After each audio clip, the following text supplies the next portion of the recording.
And now, it's time for another Dice Tower review with Tom Vasel.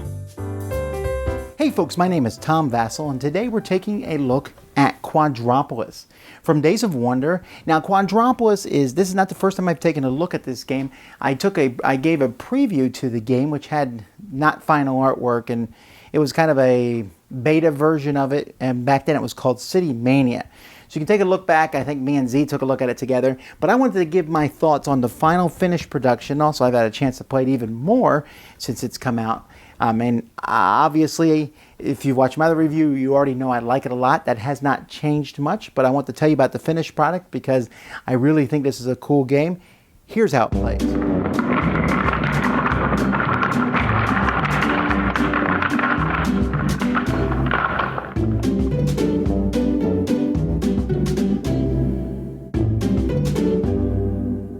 The game takes place over 4 rounds, and in each of the 4 rounds you're going to place a pile of tiles on the board randomly like this.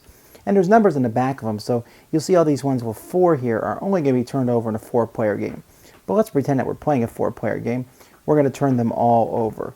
But it is a neat way to show, you know, in a 2-player game you don't turn over any of the ones that say 3 to 4 or 4. So not all the tiles are going to be used, and it's a good way to decide where they land randomly. So you'll see each of these tiles there's different types of buildings that are out here. And once all the tiles are turned over, players are going to start taking turns, starting with whoever has the start player token here. Now each player is going to have 4 of these architects here, and each one is numbered from 1 to 4. And on my turn, I'm going to place one of these somewhere around the outside of the board. So if I place this one here, because I place it at the 1, I will take this building. I then put this piece here, the urbanist. The next player to go, they cannot place a piece here. That spot has been taken up. And they also can't place a piece that points at the urbanist. However, they could maybe place a piece here. This one says 3, so 1, 2, 3. They'll take this one, and then the urbanist moves here. And so players are going to be slowly taking tiles off the board and moving the urbanist around. And that is basically how you get your tiles. Now, when you take a tile, each tile provides resources. So you'll see here, for example, not every tile, but many of the tiles provide resources. This one here provides 2 energy. There are 2 types of resources in the game. There's energy and there is population. Each of the buildings, many of the buildings also have a requirement. So this one provides 2 energy. For this to score points at the end of the game, it's going to need a population on it. Each player has their own player board, and when you take a tile, the number that you use to get it. So let's say I use my 3 tile to get this. I can put this building anywhere in my 3 row or my 3 column. So I place it there. Maybe later on I'll take this with the 2. So I can put it here because it's in the 2 column. So you have to be careful how you place things. Residences are the exception to this rule. When there's a residence on the board, if I use a number 2, for example, to take another residence, I can put that residence on top of this one because it's number 2, it's the 2nd level. And a 3 would allow me to put one, although a 3 I could put one there anyway because it's in row 3. And then a 4 could let me put a 4th one. The cool thing about residences is this whole building only needs 1 energy to run it as you place out the residence. One of the buildings, if a player takes it, they also get the start player marker for the next round. After the first round is over, you'll pull out the number 2 tiles and place them on the board and do the same thing. Then the number 3, then the number 4 tiles, at which point you will score the game. Each building is going to score differently. Remember, a building only scores if it's being powered by whatever it needs. So this one needs a citizen. This one here would also need a citizen. Some of them need energy. If you have extra energy and extra citizens, they are worth -1. So you don't want too many of them, although each park can have 1 energy placed in it. Basically gets rid of that energy. So how do the different buildings score? Because they all score differently. Well, it's pretty simple. The harbors will score for however many you get in a straight line. And I'm not going to give you all the different scoring, but basically the more you have of something, the more points it's going to get you. So harbors score points for in a straight line, and they and some other buildings also score. Sometimes there's just points on them. This one here is an extra point no matter where it is. Public service buildings are going to give you points as long as you're trying to get them in as one in each quadrant. You'll notice the different colors here in the background.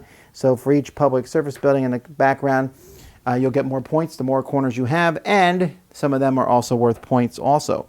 Residences give you more points as long as you get them higher. So a level 1 residence isn't worth that much, a level 4 is worth more. Parks give you points depending on how many different residences they are next to.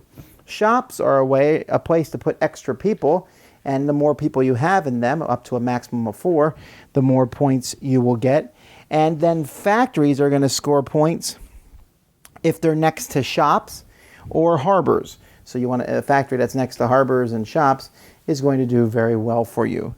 You are going to add together all these points at the end of the game using a score sheet here, and whoever has the most points is the winner of the game. Now, if you decide to play the expert mode of the game, some of the tiles have the word classic. They're these light gray ones. They are removed, and 3 expert tiles are added to the mix. These expert tiles are going to provide new building types, which we'll talk about in a bit, but the game itself changes. Instead of each person having 4 architects numbered 1 to 4, you are going to flip them over, and you're going to have architects that go from 1 to 5. When it's a player's turn, they can choose any of the available architects that are available, a 5 allowing them to go all the way across the board when taking things, but also I could use multiple 5s if I want to, or 1s, 2s, and 3s as long as they're still there. The expert game is also slightly longer because there are 5 rounds in the game with a whole set of 5th tiles that are going to come out on the board. And you'll notice that the board that players are building on is different.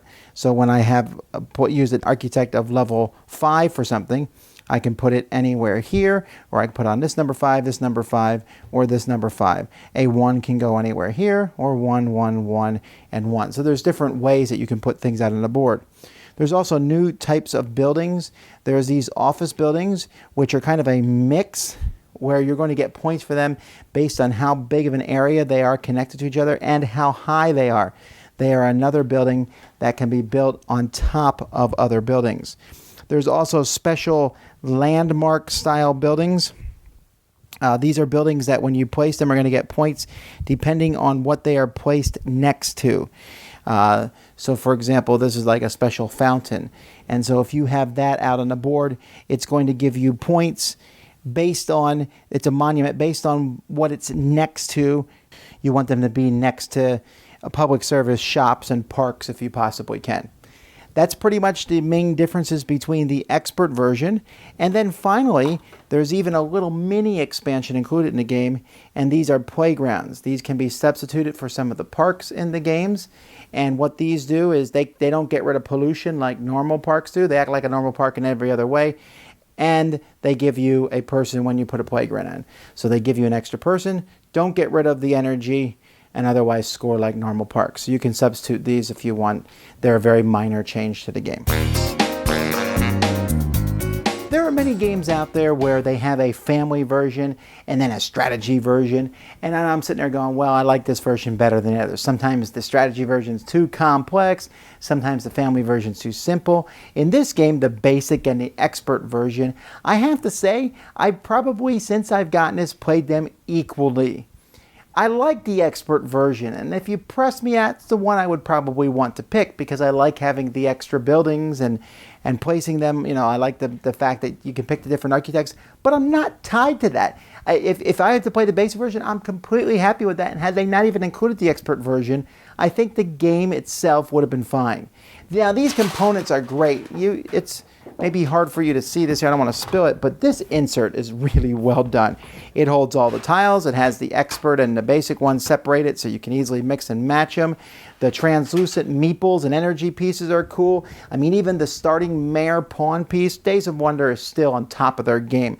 The artwork is kind of like that app artwork. It looks like the game could be played on a iOS, although, I mean, it's Days of Wonder. I wouldn't be surprised if there's an iOS that shows up shortly. The gameplay itself one of the things I really enjoy about this game is it scales really well. I played this game with 2, 3, and 4, and I've enjoyed it in every single one of those. I think the 2-player game is fast and fun. The 4-player game is a little bit longer, but the game itself still takes under an hour and provides a really deep, satisfying experience. It is one of my favorite city building games. I like the idea of taking the piece and then deciding where to best place it on your board. There's a little bit of messing with your opponents, especially as you get close to the end of each round, where you are going to put out your architects knowing that the place you place it may mess up the place someone else puts their architects. So I enjoyed that.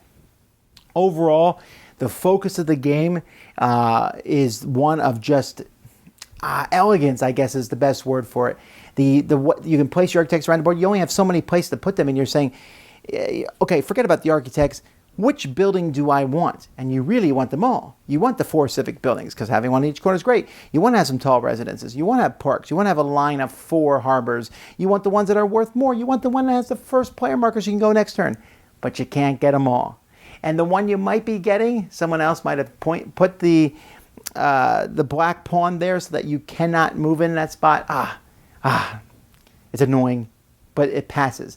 And this game just has a really good flow to it. I like this game a lot. There's an empty spot on my shelf over there where it already has been on my shelf since I got it, because this is one I knew I'd be automatically adding to my collection. There's just, I'm trying to think of something bad to say about it. It has a theme I like. The components are well done. It scales well. It's fun and offers good strategic tactical choices. Highly recommend it. Quadropolis. Dice Tower Judgment into my collection. Thanks so much for watching the Dice Tower videos. Find more great videos and reviews, as well as our top-rated audio podcast at Dicetower.com. You can also find other great shows at Dicetowernetwork.com. I'm Eric Summerer, and you've been watching The Dice Tower. The Dice Tower is sponsored by Cool Stuff Inc., where you can find great games for great prices. Cool stuff in stock. Check them out at CoolStuffInc.com. Shut the door!